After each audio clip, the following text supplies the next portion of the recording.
తమిళ star hero DMDK అధ్యక్షుడు విజయకాంత్ అంత్యక్రియలు ఇవాళ జరగనున్నాయి.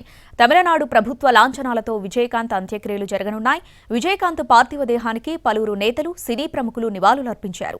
వేలాది మంది అభిమానులు తమ అభిమాన నేతను కడసారి చూసుకునేందుకు చెన్నై తరలి వెళ్తున్నారు.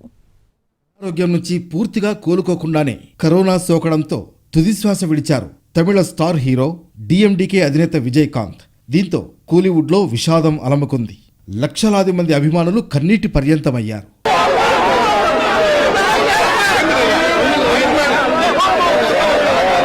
విజయకాంత్ ఇక లేరన్న విషయం తెలియగానే చెన్నైలోని ఆయన నివాసానికి వేలాది మంది అభిమానులు తరలి వెళ్లారు. విజయకాంత్ భౌతిక కాయానికి CM Stalin, MDMK general secretary Vaiko, ప్రముఖ దర్శకుడు లోకేష్ కనగరాజ్ సహా పలువురు ప్రముఖులు నివాళులర్పించారు. విజయకాంత్ కుటుంబ సభ్యుల్ని ఓదార్చారు.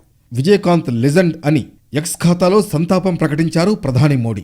తనకు మంచి మిత్రుడైన విజయకాంత్ మరణం తనను ఎంతగానో బాధిస్తోందని ఆవేదన చెందారు. తమ ఆరాధ్య నటుడిని కడసారి చూసేందుకు తమిళనాడు నలుమూలల నుంచి వేలాదిగా చెన్నై తరలి వస్తున్నారు అభిమానులు, పార్టీ కార్యకర్తలు.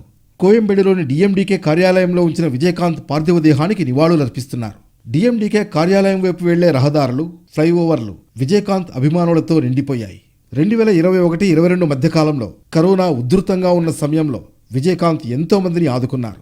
అలాంటి వ్యక్తి కరోనా బారిన పడి చనిపోవడం బాధాకరమంటూ గుండె లవిసేలా రోధిస్తున్నారు ఫ్యాన్స్. ప్రభుత్వ లాంఛనాలతో విజయకాంత్ అంత్యక్రియలు నిర్వహించాలని సీఎం స్టాలిన్ ఆదేశించడంతో చకచకా ఏర్పాట్లు జరిగిపోతున్నాయి. ఇవాళ సాయంత్రం 4:45 కోయంబేడులోని డీఎండీకే కార్యాలయం ప్రాంగణంలోనే విజయకాంత్ అంత్యక్రియలు ప్రభుత్వ లాంఛనాలతో నిర్వహించేందుకు ఏర్పాట్లు చేస్తున్నారు.